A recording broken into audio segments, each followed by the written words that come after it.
The morning of my graduation from Stanford School of Medicine started like most significant days in my life, with disappointment from my family. While other graduates were receiving flowers, congratulatory texts, and excited calls from relatives, I sat alone in my apartment, adjusting my cap and gown with no one to share the moment. My phone buzzed once. A text from Mom, "We'll be there. Try not to trip on stage." That was it. No, congratulations. No, we're proud of you. Just a reminder that even on my biggest day they expected me to embarrass them somehow. I had earned my master's in healthcare administration with a 4.0 GPA while working part-time at 3 different medical facilities. For 6 years I'd studied complex healthcare systems, insurance regulations, medical billing procedures and patient advocacy protocols.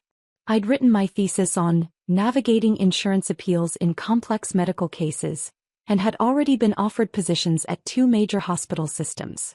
But to my family I was still just Emma, the daughter who'd chosen the easy path instead of becoming a lawyer like my brother David or a surgeon like my cousin Marcus.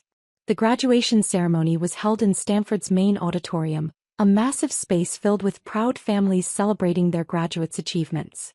I spotted my parents, my brother David and my sister Michelle sitting in the middle section, looking like they were attending a mandatory work meeting rather than their daughter's graduation. As I walked across the stage to receive my diploma, I caught sight of them in the audience. Mom was checking her phone, Dad was looking at his watch and Michelle was taking a selfie with David. None of them were even watching as the dean announced my name and academic honors. When I returned to my seat, the family next to mine was cheering wildly for their graduate. The grandmother was crying happy tears, the father was taking dozens of photos, and the siblings were holding up a homemade banner that read, "We're so proud of you." I felt a sharp pang of envy watching their celebration. That's what I'd always imagined my graduation would look like, a family genuinely excited about my accomplishments, proud of the hard work I'd put in, eager to celebrate this milestone with me.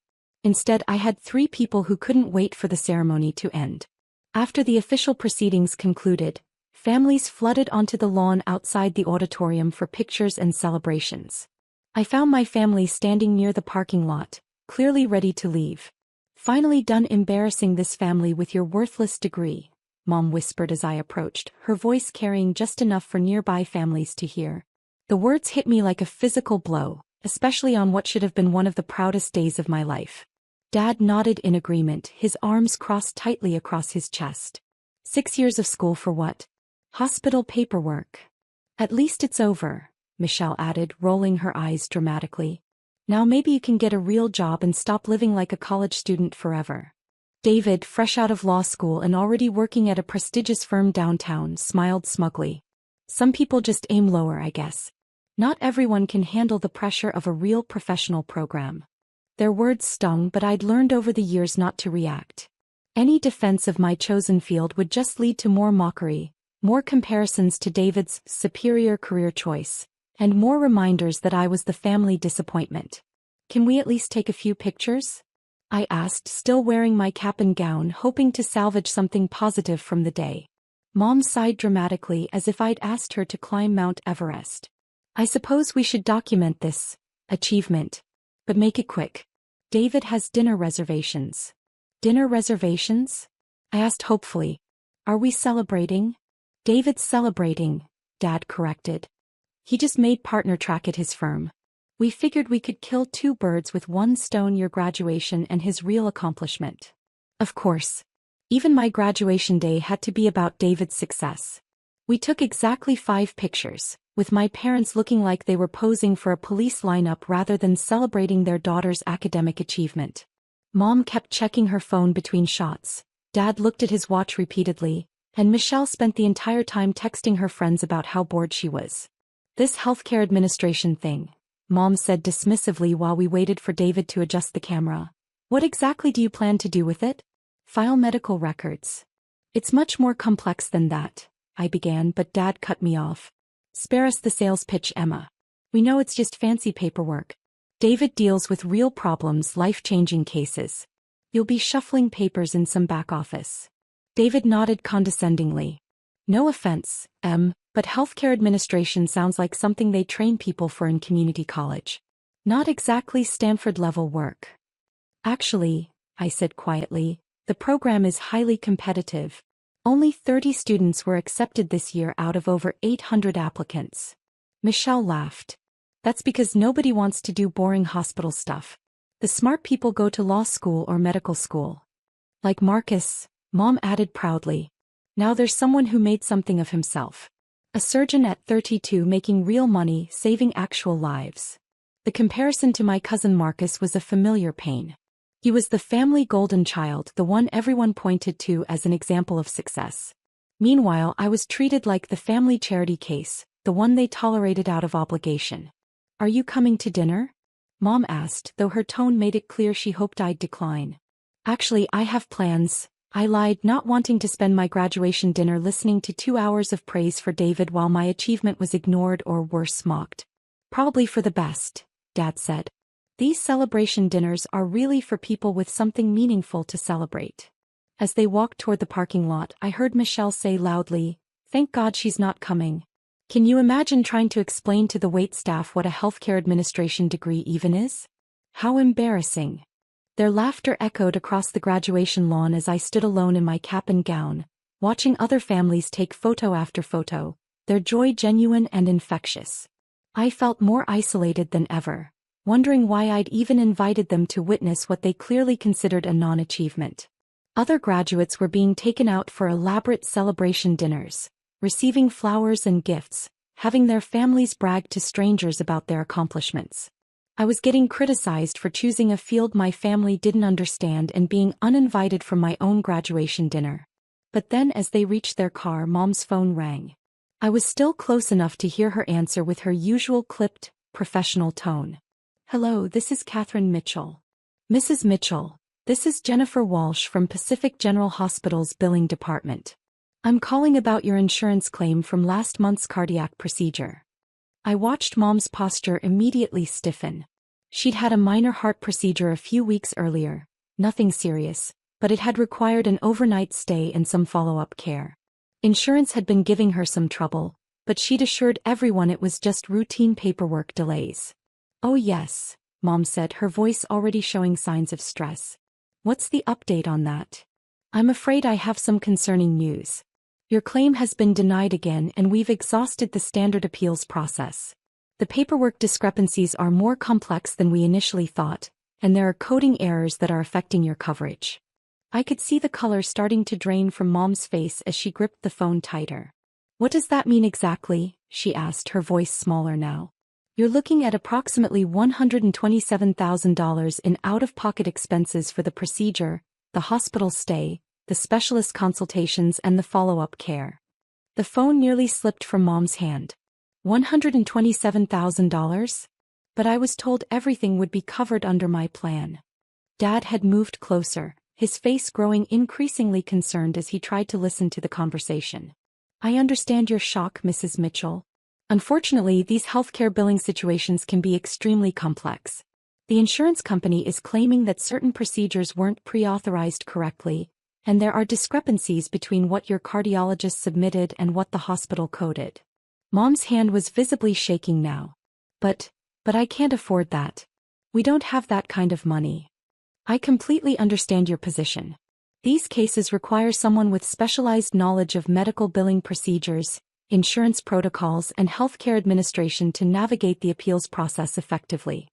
I stood frozen, watching my mother panic about the exact field she'd been mocking just minutes earlier. "A healthcare administration specialist?" Mom repeated weakly.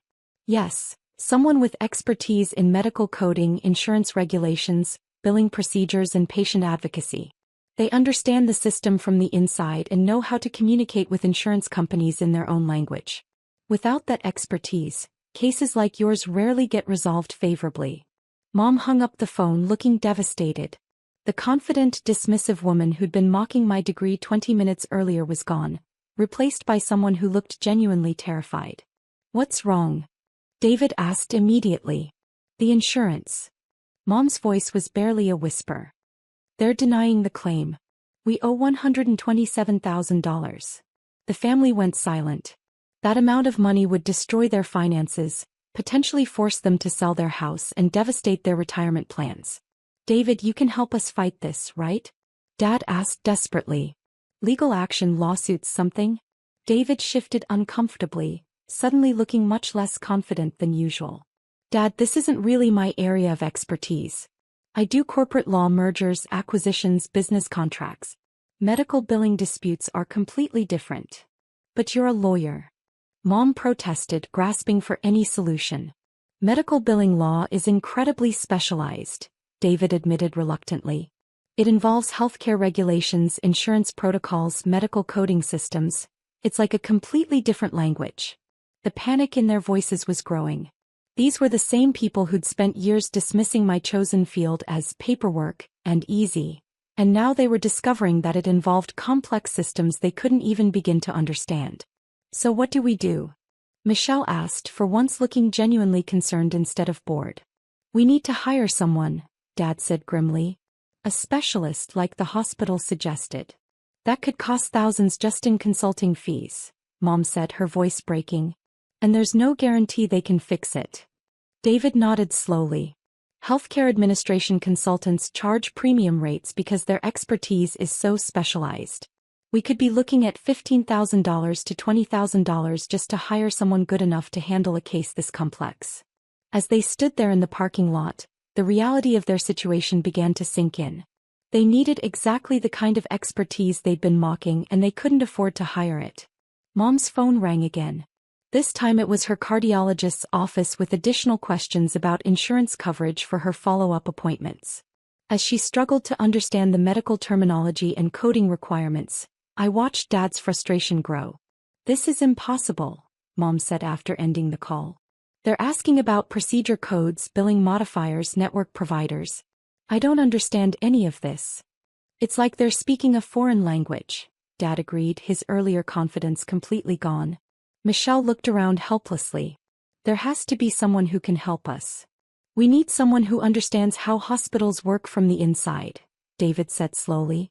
Someone who knows the billing systems, the insurance protocols, the medical coding. The silence that followed was deafening. All four of them stood there, slowly realizing that they'd spent years dismissing exactly the expertise they now desperately needed. Finally, Michelle spoke up hesitantly.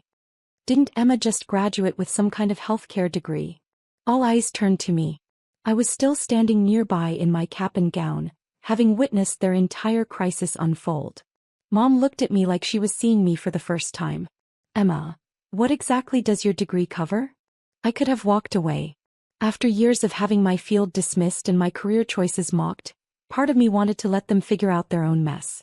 They'd made it clear that my education was worthless, that my expertise didn't matter, that I was the family disappointment. But despite everything, they were still my family. And this was an opportunity to show them exactly what my worthless degree could do. Healthcare administration, I said calmly. Medical billing procedures, insurance protocols, healthcare systems management, regulatory compliance, appeals processes, medical coding, patient advocacy. Dad's eyes widened. That sounds exactly like what we need. I also completed specialized certifications in insurance claim resolution and medical billing dispute management, I continued. My thesis focused specifically on navigating complex insurance appeals in cases where initial claims have been denied. Mom stared at me in amazement. You learned how to fix problems like this? It's literally what I've spent 6 years studying, I said. Healthcare administration isn't just filing paperwork. It's understanding how medical systems work, how to navigate insurance bureaucracy, how to identify billing errors, how to advocate for patients when the system fails them. The transformation in their expressions was remarkable.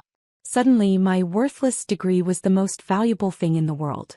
The hospital billing representative mentioned that these cases require someone who can communicate with insurance companies in their own language, I added. That's exactly what healthcare administrators are trained to do. David looked genuinely impressed for the first time in years. So you actually know how to fight insurance companies and win? Among other things, yes. I've interned at 3 different medical facilities, worked on dozens of billing disputes, and helped patients navigate insurance appeals.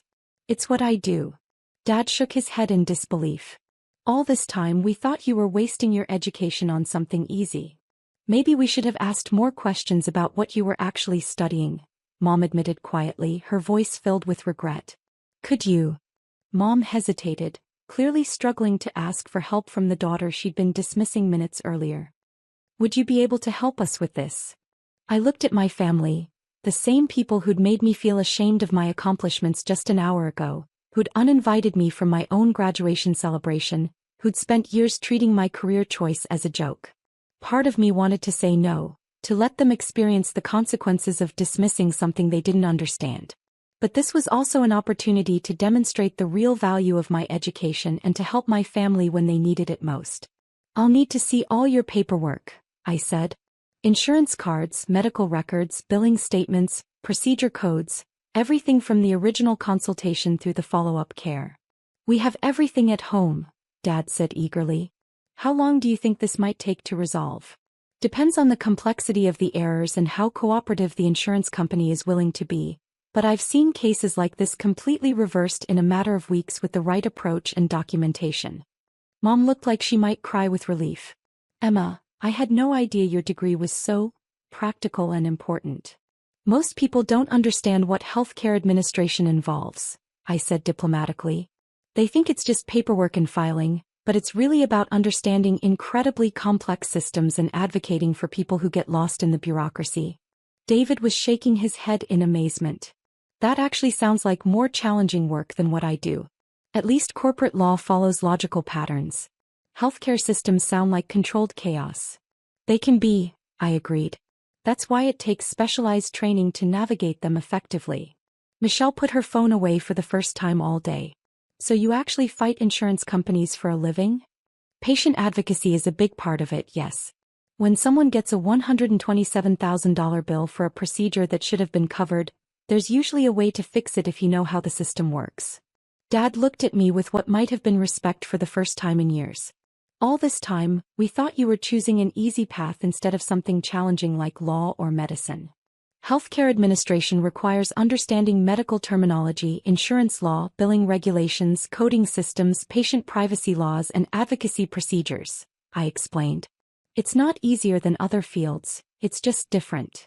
And apparently exactly what we need right now, Mom said softly. That evening, instead of David's promotion celebration dinner, we went back to my parents' house. I spread their medical paperwork across the dining room table and began working through their case systematically. Within the first hour, I'd identified multiple problems with how their claim had been processed. The hospital had used incorrect billing codes for 2 of the procedures, the insurance company had applied the wrong deductible schedule, and there were 3 separate authorizations that should have been pre-approved but hadn't been properly submitted. How did you spot these errors so quickly? Dad asked, watching me work through the documentation.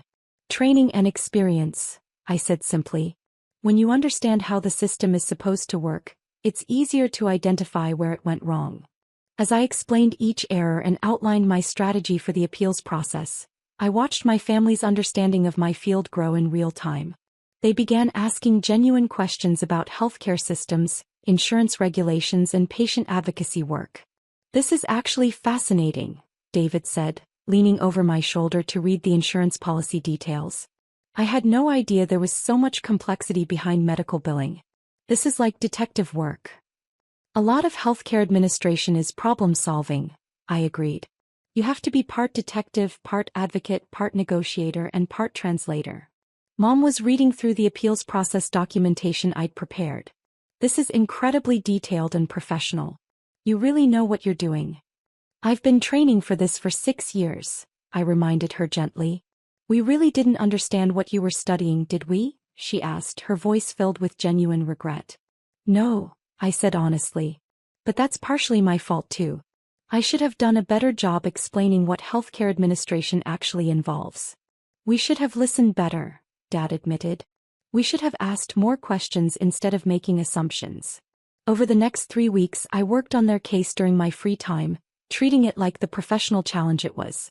I filed detailed appeals with supporting documentation, corrected billing codes, negotiated directly with insurance representatives, and coordinated between the hospital's billing department, the cardiologist's office, and the insurance company's medical review board.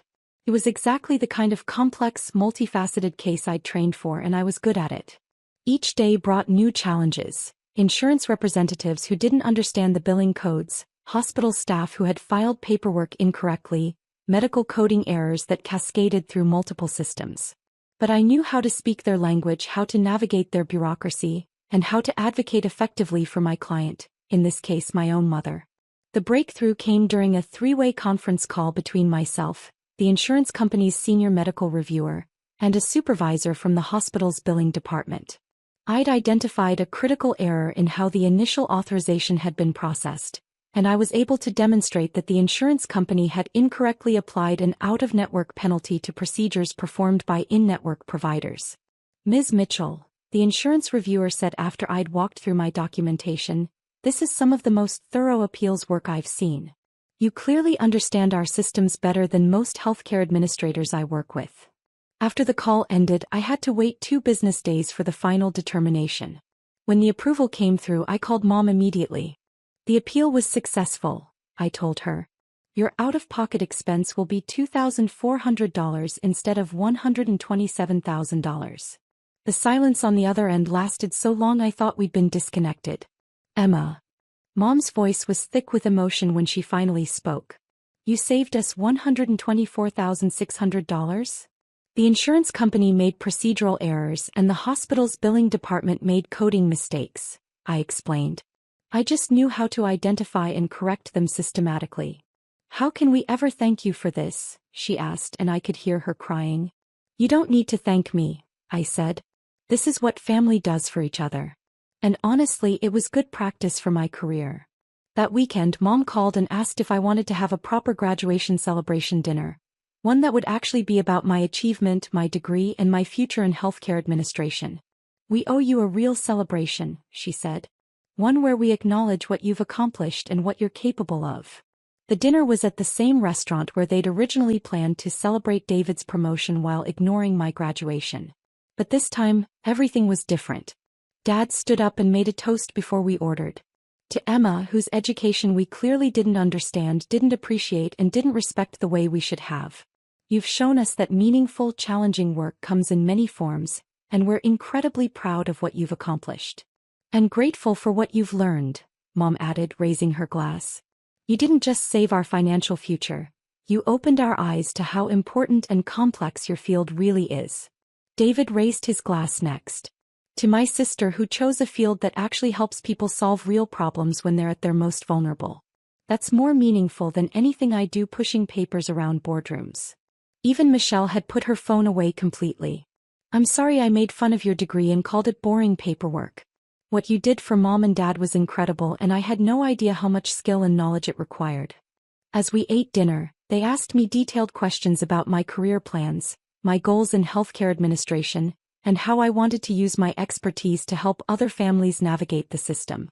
For the first time in my life, my family was genuinely interested in my work and genuinely proud of my choices. I keep thinking about that phone call, Mom said. The timing was almost like fate. You just graduated, we just dismissed your degree, and then suddenly we needed exactly what you'd spent 6 years learning. Sometimes life has a way of teaching us lessons when we need them most, I said. Dad nodded thoughtfully. It made me realize how often we dismiss things we don't understand, especially when they're different from what we expected or wanted. I think I was jealous, David admitted quietly. Your work actually helps people in crisis. My work helps corporations avoid taxes and navigate regulations. What you do matters more. Both types of work have value, I said diplomatically. But I'm glad you can see why I chose this field. A few months later, when I started my new position as senior patient advocate at Pacific General Hospital, ironically, the same hospital that had called Mom about her billing issues, my entire family came to my first day. They took pictures of me in my professional attire, standing in front of the medical center where I'd be helping families navigate the same complex systems I'd helped them through. Mom had printed out copies of the appeals documentation I'd prepared for her case to show her friends as an example of the kind of work I did. We're proud of you, Dad said as we stood in the hospital lobby, and for the first time in my life I knew he really meant it. I framed your thesis, Mom added. It's hanging in the living room next to David's law degree. My graduation day hadn't started the way I'd hoped, but it ended with my family finally understanding that my worthless degree was actually valuable beyond measure. Sometimes the best validation doesn't come from the applause at graduation ceremonies, but from the moment when people realize they desperately need exactly what you have to offer. And sometimes the phone call that changes everything comes at exactly the perfect moment, right when the people who doubted you most need to see the truth about what you've accomplished and who you've become.